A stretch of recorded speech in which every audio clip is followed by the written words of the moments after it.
everybody, welcome back to the channel. Many of you will recognize this bike. This is my Haro Shift R5 LT. I brought it to race today because I've heard many times that you cannot bring a trail bike to race. Well, I'm here to prove them wrong. This bike has 27.5-inch wheels, and I also kept my trail tires on it for this experiment.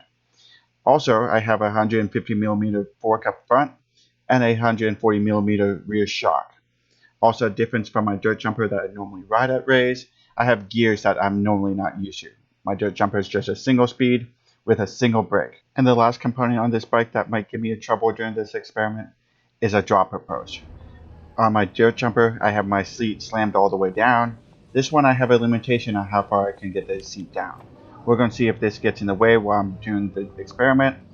The first section I'm going to ride today is the beginner section. I'm also going to start warming up the same way I would on my dirt jumper. I'm going to hit my favorite skinnies just to loosen up and see how I do with the bike here.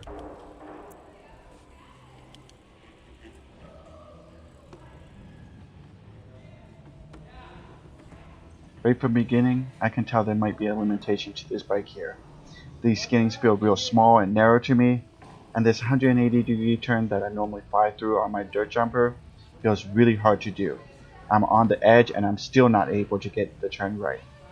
It might be just I'm not used to the wheelbase or have to pick a different line. I'm going to keep trying it and hopefully it works out.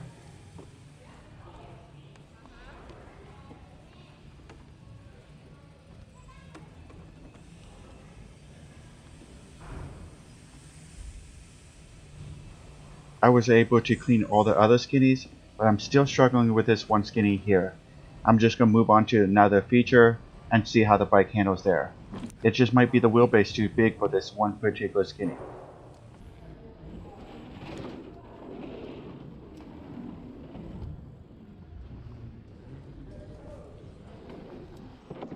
It's no surprise to me that my trail bike's handling all these features that I typically would ride out on trails with ease, because the dual suspension and the larger tires are set up for that. And in a lot of cases, my trail bike is actually handling this a lot better than my dirt jumper. Obviously, my dirt jumper is designed to jump and hit big air. So it's actually kind of fun hitting these features with ease on my trail bike.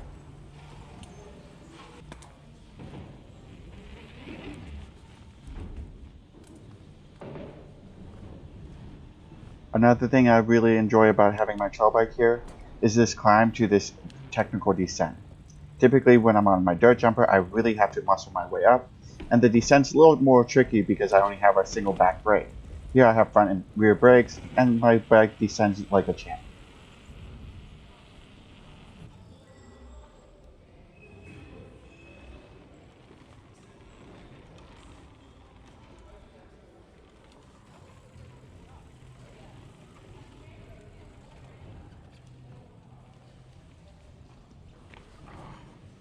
Even with my trail bike, I still have trouble with this lock feature. I will have to keep working on it. It's easy to understand my trail bike's going to handle the features that you see out on the trail with ease, but how will it handle a pump track? A pump track's geared for a BMX or a dirt jumper or even a hardtail bike. So what is it going to do with a full suspension bike where all that energy I'm putting into the track is going to be lost? So is it going to be harder? I'm going to assume yes. As I assume, my trail bike's absorbing a lot of the energy I'm putting into the track. So it takes a lot more work to get through the rollers and berms of this track. However, it's not impossible, and I actually think this would be a good workout for the trails.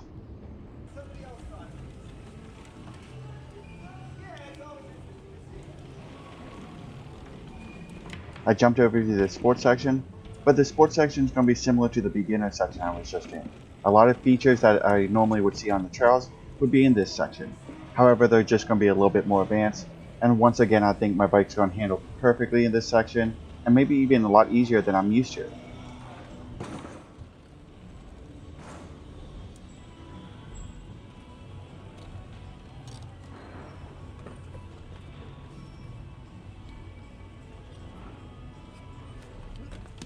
This is a classic example of what happens when you don't take a trail seriously. I didn't take this feature or this trail seriously because I thought, I'm on my trail bike, I'm going to blast through this section. I do on my dirt jumper, so no big deal. Well, the big deal is I underestimated and didn't take this section seriously, and I took a small crash. I'm going to come back through it with the right mind, and I'm hoping to clean it perfectly.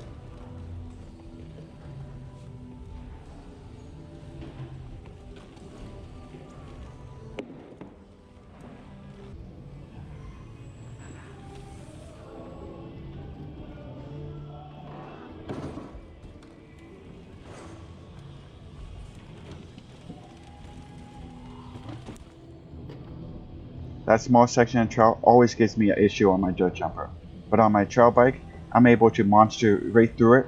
Still not perfectly clean, but it's a lot easier on my trail bike.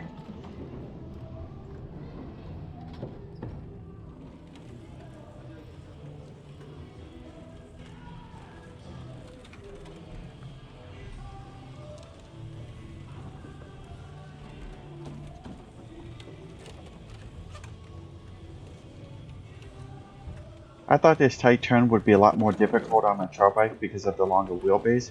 However, it wasn't really that bad. It actually was quite easy.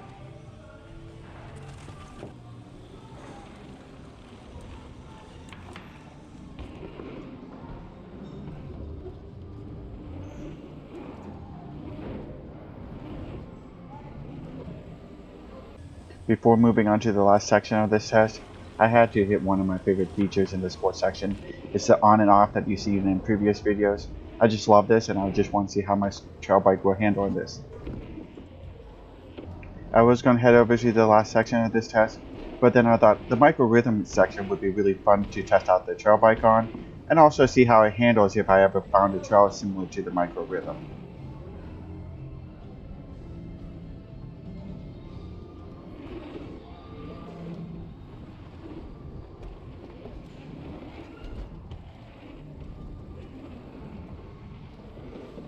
The last section of the trail bike experiment I'm going to ride is the profile room. Essentially, it's a giant BMX track. It really works well with BMX and also dirt jumpers. For me, I never rode a trail bike on this track, and also it's probably going to be way out of my comfort zone. And also the geometry is not really set up to hit these jumps and also the berms like this track is designed for. But I'm going to give it my best try and see how it comes out.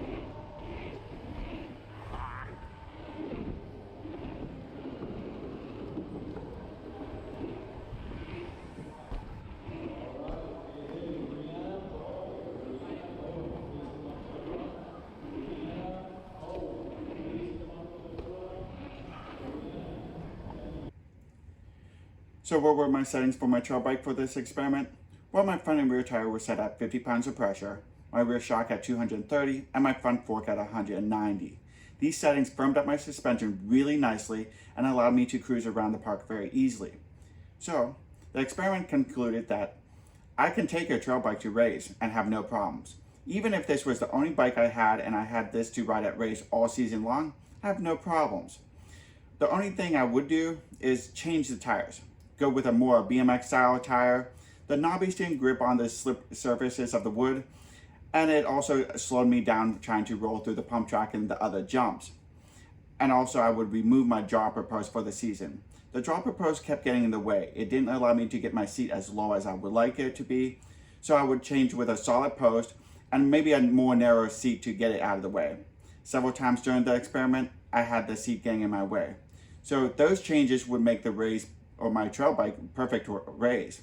So, as I conclude, my trail bike works perfectly at race. And if you only have a trail bike, take it to race. Have fun with it. There will be no problem. And also, if you like this video, give me a thumbs up. If you want to see more videos from this channel, give me a subscribe. And as always, keep finding MTB Zen.